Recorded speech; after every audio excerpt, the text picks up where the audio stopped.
4.3 보궐선거를 앞둔 마지막 주말에 보내드리는 헬로 이슈토크. 오늘은 선거가 다가올수록 더욱 치열해지고 있는 보궐선거의 판도를 전문가와 함께 분석해보는 시간 가져보겠습니다. 함께 말씀 나눠주실 두 분 나오셨습니다. 먼저 하기란 변호사님 나오셨습니다. 반갑습니다. 네, 차혜경 전 양산시 의원 나오셨습니다. 네, 반갑습니다. 네, 이번 보궐선거는 이제 처음에 여권, 제1야당 그리고 진보 정당의 대결 이렇게 조금 봤었는데 막상 지금 뚜껑을 열어보니까 여러 가지 조금 변화된 상황들이 꽤 있는 것 같습니다. 앞으로 이제 상황 며칠 남지 않았는데 마지막까지 상황에 대해서 좀 날카롭게 그리고 예리한 분석 부탁드리겠습니다. 가장 먼저 얘기를 해봐야 될 것은 제일 이슈가 되고 있는 내용이죠. 후보 단일화인데 후보 단일화 이후 이제 후보들의 행보, 그다음에 어떤 지지율의 변화 이런 것들을 조금 봐야 될 것 같습니다. 지금 쉽게 아직까지 남은 날이 있으니까 얘기는 할 수는 없지만 지금 단일화 이후 단일 후보된 이제 여행국 후보의 좀 전망이 밝게 보고 있습니다. 지금 여론조사에서도 여러 곳에서 이제 나왔는데 강기훈 후보 같은 경우는 단일화 전과 크게 달라지지는 않았는데 여행국 후보 같은 경우는 이제 큰 폭으로 올랐습니다. 당연히 이제 단일화 효과가 그렇게 나올 수밖에 없는 상황인데 이게 이제 중요한 것은 결국 투표에서 최종 득표로까지 연결될지가 지금 핵심일 것 같습니다. 앞으로 이제 지지율 변동 가능성 또 득표로 어떻게 연결될지 어떻게 예측을 하실 수 있을까요? 저는 한 세 가지 정도로 말씀드릴 수 있을 것 같은데 네. 우선은 첫 번째로는 단일화 효과는 제가 볼 때는 거의 절대적이다 이렇게 보여지고 여기 선거가 특이합니다. 대개의 경우 단일화와 그 지지율 변화를 보면 단일화를 하는 것은 후보들끼리 합의잖아요. 네. 그런데 그 결과는 민심이란 말입니다. 일반적으로는 후보들이 그러니까 공학적 계산을 먼저 하고 민심을 끌어갑니다. 근데 그 결과가 효과만큼 나타나지를 않아요. 그래서 1 플러스 1이 2가 아닌 1.2가 되거나 사그라들거나 그런데 이번 선거는 1 플러스 1이 완벽하게 2가 되고 있습니다. 왜 그러냐면 두 번째로 왜 그런가 살펴보면 아까 말했듯이 먼저 후보들이 선거공학으로 합을 이끌고 여론을 그냥 오라고 이렇게 좀 이렇게 강압적으로 끌어가는데 여기는 반대의 경우입니다.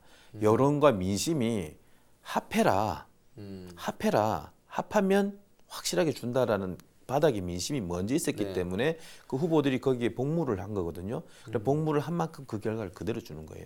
지금 그 단일화 전에 민주당 지지율 그리고 단일화 전에 여영국 후보와 권민호의 지지율의 합이 단일화 이후에 나타난 수치상으로는 그 합이 합쳐진 것처럼 나타나고 있거든요.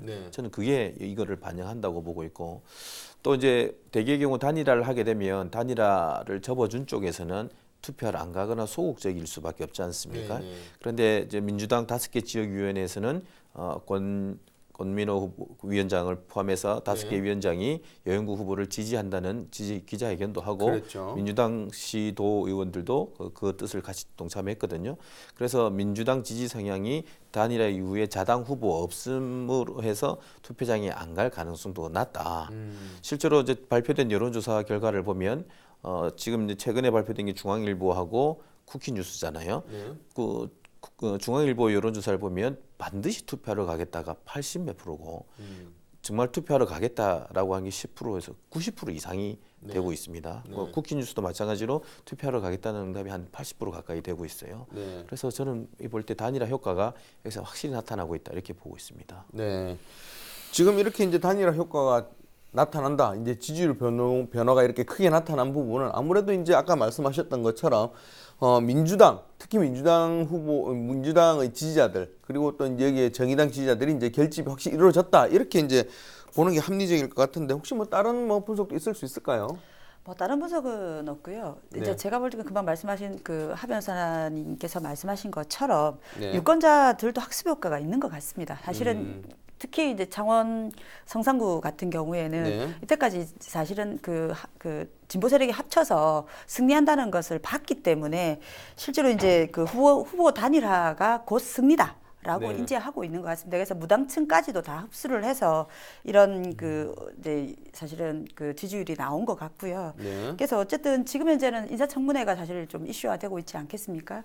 그래서 이제 여기에 당파 싸움이나 색깔론 이런 걸도 연일 화제가 되고 있어서 아마 이번 보궐선거의 지지 후보나 당에 아마 영향이 좀 있지 않을까 있느냐라고 해서 좀 지켜봐야 될 것 같습니다. 네. 이번 여론조사 결과 이후 이제 또 이제 관심을 받고 있는 당이 바로 이제 민중당입니다. 민중당 원래 이제 정의당과 이제 첫 번째 단일화를 추진했기 때문이기도 한데 뭐 가능성 지금 현재로 보면 가능성은 높지는 않을 것 같습니다만은 최종까지 어떤 그 가능성 단일화 할 수 있는 가능성을 아예 버릴 수는 없는 상황이지 않습니까? 지금 이제 민중당이 사실 이런 여러 가지 상황으로 보면 조금 애가 타는 것 같은데 어떨까요? 이게 마지막 어떤 단일화 막판 단일화 이런 가능성이 좀 있다고 보십니까? 저는 사실은 이제 제 개인적인 생각입니다. 네네. 근데 어쨌든 투표 용지 인쇄 전이었다면 실제로 고민해 봐야 되겠지만 네. 인쇄 후이고 또 사실 지지율이 이렇게 사실은 민중당이 들어간다고 해서 역전이 될 거나 그렇죠. 이런 가능성이 없기 때문에 실제로 이제 굳이 합당할 이유가 있겠냐라고 보고 있거든요. 네. 근데 이제 지금 현재로는 사실 가장 큰 게 사실 이제 두 정당의 정의당과 민중당의 사실은 지금 여론전입니다. 이게 더 안 좋은 사실은 그 방향으로 가지 않을까 싶어서 오히려. 그게 제일 걱정이 되고 이거 과거 2012년 선거에 이제 진보 세력이 합쳐져서 합쳐지지 않아서 이제 실패를 하지 않았습니까? 네네. 근데 이제 그 실패도 당신 탓이다, 내 탓이다라고 해서 지금 뭐 네. 기자회견도 하고 여러 가지 좀 안 좋은 모양이 보입니다. 그래서 유권자들이 이런 모양의 실망을 하지 않을까 네. 하는 것이 걱정이고 실제로 제 개인적으로는 합당하지 않을 것 같습니다. 네. 방금 뭐 분석을 좀 해주셨는데 변호사님 어떻게 생각하십니까? 아니고 이제 그렇죠. 단일화 후보 하지 않을 것 단일화죠. 같습니다. 예, 네네. 후보 단일화. 예, 어떻게 생각하십니까? 저는 뭐 결론은 같은데 네. 현상을 조금 다르게 보고 싶습니다. 네. 저는 아주 긍정적인 의미에서 새로운 경험을 우리가 하고 있다. 그래서 어떤 단일화 민중당과의 단일화 가능성은 없습니다. 네. 없는데 그 이유는 이제 한 세 가지 정도로 볼 수 있습니다. 첫 번째로는 과거의 구현으로 보았을 때 이 두 정당은 합쳐지거나 단일하기가 되게 어려운 지지층과 네. 또 과거의 역사를 갖고 있습니다. 그래서 하기가 어려운 것이 첫 번째고, 네. 근데 그 어렵다는 그것이 과거에는 절망감을 안겨줬지만 지금은 다른 형태로 경험을 하고 있습니다. 무슨 말이냐면 지금은 이제 민주당이 어느 정도의 세가 확보됐지 않습니까? 네. 그 문재인 대통령 이후에. 네. 그래서 그 민주당의 세가 다른 진보 둘 중에 하나랑 합해도 이길 수 있는 구도가 만들어져 버렸지 않습니까? 네. 그렇기 때문에 민중당과 정의당의 구연이 있어도 그것을 뛰어넘어서도 이길 수 있는 그런 경험을 하게 되니까 좀 더 긍정적인 의미에서 단일화를 하지 않아도 되는 그런 경험을 하게 되는 겁니다. 그다음에 또 세 번째로는 단일화를 또 하지 않는 것도 하나의 괜찮은 게 어찌됐든 진보당은 각자가 다 자기 당이 갖고 있는 가치가 있거든요. 그렇죠. 정의당은 정의당대로 또 민중당은 민중당대로 가치가 있는데 이게 단일화 해버리게 되면 자기들이 하고자 하는 가치를 펼칠 장이 없어져 버립니다. 네. 그래서 항상 승리 앞에 우리가 다 복무하는 층에서 단일화를 하지만 안타까운 현실이었는데 이제는 민중당이 하고자 하는 목소리를 남겨두어도 이길 수 있는 다른 벌이가 더 있으니까 네. 괜찮다라는 그런 정도에까지 온 아주 새로운 경험을 하고 있는 그런 상태에서 단일화는 쉽지 않습니다. 알겠습니다. 조금 생각지도 못했던 부분도 이제 조금 두 분께서 이제 짚어주셨던 것 같은데 어쨌든 결론은 이제 단일화는 쉽지 않겠다 이렇게 다만 보는. 여기서 한 가지 이제 안타까운 점은 이 민심의 변화를 봐야 된다는 거죠. 네. 다자 구도에서 여론조사를 하면 민중당의 지지율이 한 7% 정도 나왔습니다. 네. 그리고 손석형 후보의 지지율도 한 13%에서 15%까지 나왔거든요. 근데 이제 단일화 이후에는 민심이 됐다 이제는 이길 수 있겠다라고 쏠리니까 그냥 놔두었으면 민중당이나 손석형이 주었을 표가 좀 빠지고 있는 점이 민중당으로서는 성적이 나중에 그것으로 고착화될까봐 좀 안타까움이 있겠죠. 네. 그럼에도 불구하고 이제 민심은 그래 민중당의 너 가치도 소중하니까 남겨두고도 이겨보자라는 그런 쪽으로 흐르는 것 같아요. 알겠습니다. 또 다른 당을 조금 짚어보겠습니다. 좀 바른미래당인데요. 바른미래당 같은 경우는 손학규 대표께서 이제 여기 이스토크에 나오셔가지고 얘기도 하셨는데 이번 보선에서 당의 열세, 특히 이제 통영 고성 지역은 사람이 없어서 못 냈다라고 이제 얘기를 하실 만큼 당의 열세 좀 인정을 했습니다. 그리고 뭐 지금 그렇다고 해서 이런 상황에서 지금 뭐 후보 단일화를 할 수도 없고. 그렇다고 또 지지율 결과 지금 현재 나오는 여론조사 지지율로 보면 마지막에 좀 그래도 그럴듯한 성적을 내기도 사실은 좀 쉽지 않다라는 전망이 좀 나오고 있는데 그런데도 불구하고 지금 그 바른미래당에서는 굉장히 열심히 선거운동을 하고 있습니다. 열심히 하고 예. 있어. 뭐 주소까지 옮겨가지고. 굉장히 열심히 하고 있던데 이렇게 열심히 하는 배경, 뭐 당연하긴 하지만서도 이렇게 열심히 하는 배경은 또 뭐라고 생각을 할 수 있을까요? 저는 이게 세 가지를 주로 좋아하는데 네. 지금 이 현상을 한 세 가지 정도로 보고 있습니다. 네. 첫 번째로는 이 바른미래당의 지금 현실의 처지를 좀 보여주고 있어요. 지금 이현주 의원은 10%도 못 얻어가지고 괜히 보수 쪽에 어떤 악영향을 준 거에 대한 네. 책임을 져야 되지 않느냐 쪽으로 얘기를 하고 있는 네. 이 분란의 현장이 지금 사실은 바른미래당의 곤궁한 처짐을 보여주고 있습니다. 네. 두 번째로는 선거는 말입니다. 금메달을 따기 위해서도 나오지만 때로는 은메달, 동메달도 필요하거든요. 네. 지금 당장 내년에 선거가 있습니다. 연동형 비례대표제나 정당 득표에 대한 의석 배분과 같은 중요한 가치가 있어서 이 선거의 시점에 정당이 후보를 내고 간판을 내지 않게 되면 그 다음에 득표를 받지를 못합니다. 그래서 네. 일종의 예고편과 같은 그래서 분명히 뛰어야 될 그런 가치가 있고 세 번째로는 무엇보다 여기에 이재한 후보라는 후보가 존재했다는 겁니다. 네. 바른미래당이 전국 각지에 정당 득표를 10%도 못 받는 지역에 후보가 잘 없습니다. 안 내는 거 왜 나가냐는 쪽으로 잘 없기 그렇죠. 때문에 예. 내고 싶어도 못 내는 경우가 있었는데 여기는 이재한 후보라는 젊은 친구가 열의를 보이고 하니까 장이 설 수가 있잖아요. 네. 그리고 손학규 대표도 적어도 정당 득표율 10% 그리고 내년에 어떤 선거의 포석 이런 의미로 지금 열심히 하고 있는 거거든요. 그래서 바른미래당은 10% 내외 왔다 갔다의 득표를 하겠지만 열심히 하는 그 모습에 여기에서는 못 이긴다 하더라도 내년 선거에서 어느 정도의 포션을 가질 수 있는 좀 나름대로 기회가 된다고 생각합니다. 다만 이것이 이제 당내의 이현주 의원 논란과 같이 당내의 분란을 어떻게 잠재울 수 있을 것인지는 숙제로 남겠죠. 네.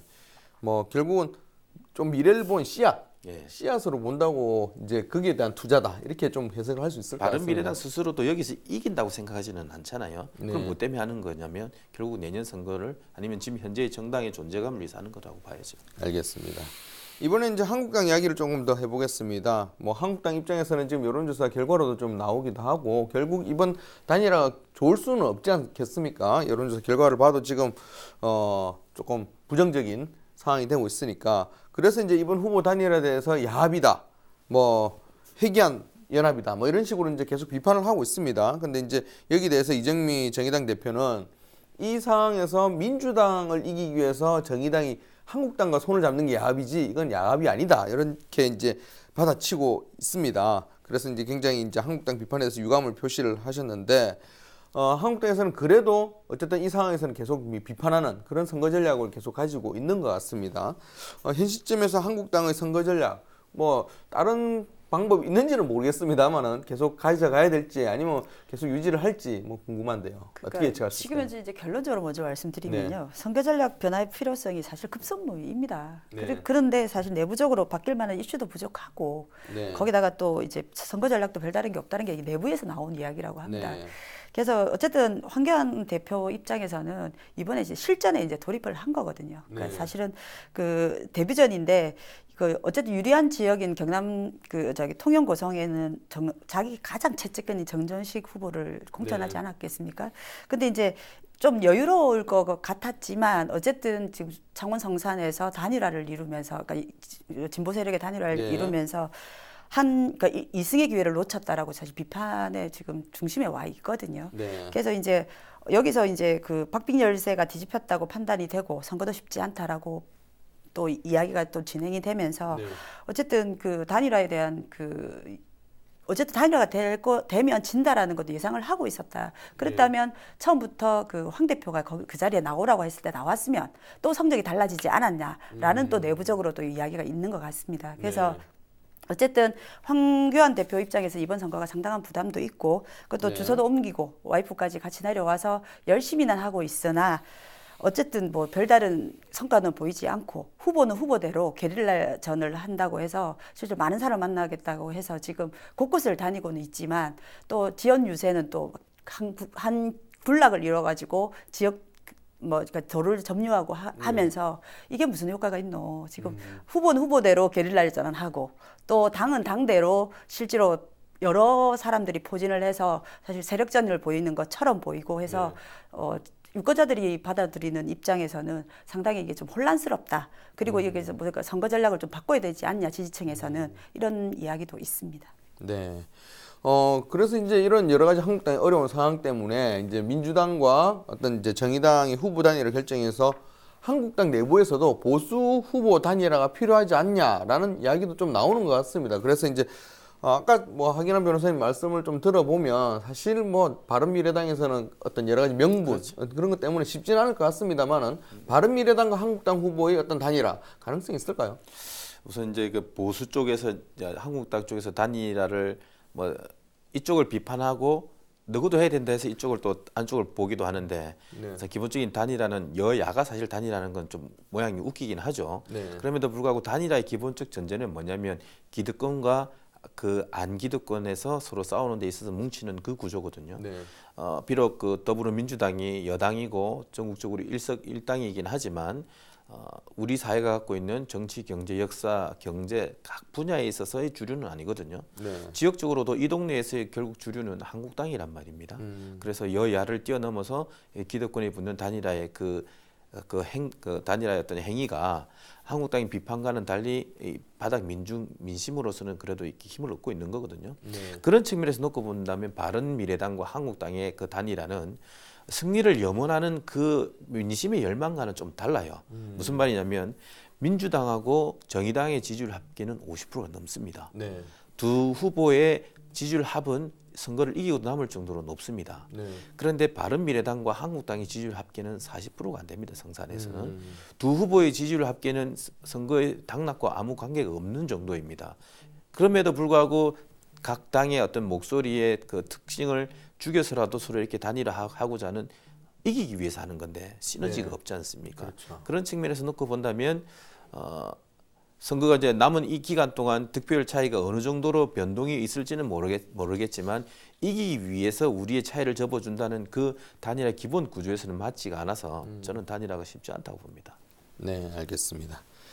지금 이제 워낙 이제 이번 선거에서 창원 성산구가 가지는 의미가 크지 않습니까? 고 노회찬 의원의 이제 지역이기도 하고 또 이제 진보 정치 1번지라는 인식 때문도 있고 그래서 이제 사실은 우리 지역에 전국에서 이제 보궐선거는 두 곳이지 않습니까? 그래서 근데도 불구하고 창원 성산구에 이렇게 굉장히 시선이 집중되고 있습니다. 하지만 이제 통영 고성 지역도 사실은 같은 무게의 한 축으로서 살펴봐야 될 지역인 것 같습니다. 그래서 이 부분도 좀 통영 고성 지역 선거도 조금 볼 텐데 현재 지금 전체 판세를 조금 보면 한국당 후보가 좀 앞서 나가고 있는 것 같습니다. 좀 크게 앞서가고 있는 상황인데 근데 이제 이런 앞서 나가고 있는 상황이 지금 창원 성산구 같은 경우에는 민주당 후보가 없기 때문에 어떤 정권 심판에 대해서 어떤 얘기가 나오기 힘든 상황이지만 통영 고성 같은 경우는 민주당 후보가 있고 그다음에 한국당 그 후보가 앞서고 있는 상황 이런 구도가 만들어졌기 때문에 이번 선거 결과가 문재인 정부의 중간 평가의 결과로 나타날 거다. 통영 고성에서 그 결과가 나타날 거다. 이런 분석도 있는 것 같습니다. 뭐 제가 볼 때는 그거는 이제 한면적인 분석이고 제가 삶을 좋아하는데 이 모든 현상은 바라보는 곳에 따라 다르거든요. 저는 이게 세 가지 측면이 있다고 봅니다. 첫 번째는 뭐랄까 이게 지역에서 뛰는 사람이 바라보는 선거가 있고 두 번째로는 민주당 지도부 그러니까 서울 여의도에서 바라보는 이 선거가 있습니다. 그다음에 이제 세 번째로는 이 현 정부에 대한 어떤 메시지 목소리에 대해 어떤 것을 줄 것이냐는 측면이 있는데 지금 말씀하신 것은 이 정부에 대한 평가 아니냐 이 측면이 그 측면입니다. 근데 이제 제가 볼 때는 그렇습니다. 민주당 지도부는 이 선거에서 잃을 게 하나도 없습니다. 왜냐하면 이 선거의 본질을 봐야 되는데 성산구하고 통영 고성은 기본적으로 말입니다. 민주당 구가 아니었어요. 성산구는 노회찬 구였고 그리고 통영 고성은 한국당 구였단 말입니다. 그래서 각자의 갈 길을 찾아가는 선거입니다. 지금 정의당 여영국으로 성산이 가고 있고 그다음에 통영 고성이 한국당의 지지 우세로 나타나고 있지 않습니까? 다만 보너스로 우리가 열심히 노력하고 변화에 의해서 여기서 가져올 수 있을까 하고 이렇게 이제 촉을 대던 선거였는데 성산에서는 그게 이제 원주인에게 이렇게 가버렸지 않습니까? 그래서 지금 민주당 지도부는 이제 촉세가 풀린 겁니다. 그래서 통영 고성에 온갖 총력을 다 부을 수가 있습니다. 지금 보시면 알겠지만 그 전에는 지도부가 여기 경남의 지지 유세를 소극주로 왔지 않습니까? 성산과 통영 고성이 있는데 한 곳만 들었다가 한 곳을 안 갈 수도 없고 두 곳을 다 가기도 입장이 애매하니까 이제 한쪽이 정리되니까 통영 고성이 집중하지 않습니까? 이것이 이제 어느 정도 효과를 나타낼 것인가? 저는 이건 보너스라고 보는데 만약 여기서 이겨버리게 되면 민주당 지도부는 완전히 그냥 대세 희낙락이 되는 거죠. 설령 그렇지 않다 하더라도 이 선거는 기본적으로 성산구에서 한국당이 이겨넘지 못하게 되면 그래 한국당은 대한 세력으로 아직 자리매김하지 못하고 있다는 것을 국민들이 얘기하는 거라고 되칠 수가 있기 때문에 통영고성 거기는 원래 한국당이 이기는 곳에 이긴 것이지 그게 민주당 또는 문재인 정부에 대한 심판으로 가기는 희석 좀 약할 겁니다. 그래서 민주당 지도부는 여기에서는 이 선거를 바라볼 때는 한 고비를 넘고 총력을 기울이는 특별히 잃을 것이 없는 그런 선거로 저는 보고 있습니다. 네. 이제 또 방금 쪽 얘기해 주셨는데 통영 고성 쪽에 선거에 이제 지금 민주당이 이제 화력을 집중할 거다. 이제 이런 부분에 대해서 이제 지금은 보너스 기간입니다. 보너스다. 어떻게 결과가 나타날지. 그렇게 얘기를 하고 계신데 그 부분이 이제 실제로 이제 이루어지고 있는 것 같습니다. 지금 보면 각 당 대표가 지금 상하원 성산 쪽에다가 지금 주소를 옮긴 분도 있고 어쨌든 거주를 하시면서 집중을 하고 있는데 지금 민주당 같은 경우는 성산구 후보 단일화 이후에 이제 통영 고성 쪽에 이제 총력을 기울이고 있는 상황이거든요. 주말 동안에 이제 이해찬 대표도 내려오셨고 그럴 정도로 이제 지금 집중을 하고 있는데 이제부터 시작이다 이런 분이 확실히 있는 것 같습니다. 네, 그렇습니다. 금방 이제 하 변호사님 말씀하신 것처럼 실제로 이제부터다라고 이제 시작을 했고요. 그래서 이제 8일부터 그러니까 8일 전이죠. 26일에서야 어쨌든 양문석 후보의 선거대책위원회가 구성이 됐는데 공식 발표도 됐고요. 뭐 그전에는 여러 가지 말이 많았습니다. 실제로 그 선거 첫날 그 경기도에서 미세먼지 회의도 하시고 이해찬 대표께서 그리고 그 이후에 또 베트남 방문도 하셨었거든요. 그래서 왜 우리는 안 오노라는 말이 너무 많이 들렸었고 그래서 이제 이런 부분에서 우리가 이게 뭐 그 민주당이 일찌감치 한 발 뺀 거 아니냐라는 비난도 들었고 사실 다른 세 당에서 그 당 대표들이 직접 와서 사실 여기 숙식을 하면서까지 돕겠다고 하는데 민주당은 뭐 하느냐라는 사실 비난도 있었습니다. 근데 이제 그걸 불식시키는 것이 사실 이제 선거대책위원회를 구성을 했는데 아주 메모드급입니다. 한번 제가 좀 말씀드리겠습니다. 여기 이제 대책본부를 구성하는데 무려 40만 명의 국회의원을 포진시켰습니다. 그래서 그러니까 대표적인 정세균 전 그 국회의장, 추미애 전 대표, 그리고 경남도당 그 위원장 민홍철 의원, 상임 선대위원장을 박주민, 서른, 김혜영 최고위원, 안민석, 송영길, 최재성, 민병두, 우상호, 박범계, 전해철, 신경민, 김두관, 김종호, 서형수, 재윤경 의원이 공동 선대위원장을 맡고 있습니다. 그래서 여기에다가 그 통영형 그 일자리위원회와 한산대교 건립 및 구도심 재생추진본부, 소부경남 KTX 추진본부 교육 및 보육환경개선본부, 보건의료개선 및 응급아동실 설립추진본부, 조선 및 제조업 부활추진본부 등 그러니까 통영고성과 관련되는 그 위원회 모든 그 상임위원들을 배치를 했습니다. 그래서 47명의 국회의원을 배치를 했고요. 그래서 이제 27일 베트남 방문을 하고 귀국한 이해찬 대표가 29일부터 1박 2일로 통영고성과 창원 성산 지원 유세를 벌리고요. 홍영표 원내대표도 27일 두 지역을 방문했고 선거 전 마지막 주말에 이제 통영고성을 재방문해서 아마 지원 유세를 할 거다라고 이야기를 하고 있습니다. 4.3 보궐선거가 이틀 앞으로 다가왔습니다. 한 치 앞도 내다볼 수 없는 각 당의 행보에 전국적인 관심이 쏠리고 있는 가운데 이틀 뒤 정정당당하고 공정한 과정의 결과까지 승복할 수 있는 보궐선거로 마무리되었으면 하는 바람입니다. 오늘 이슈토크는 여기까지입니다. 함께 말씀해 주신 두 분 고맙습니다.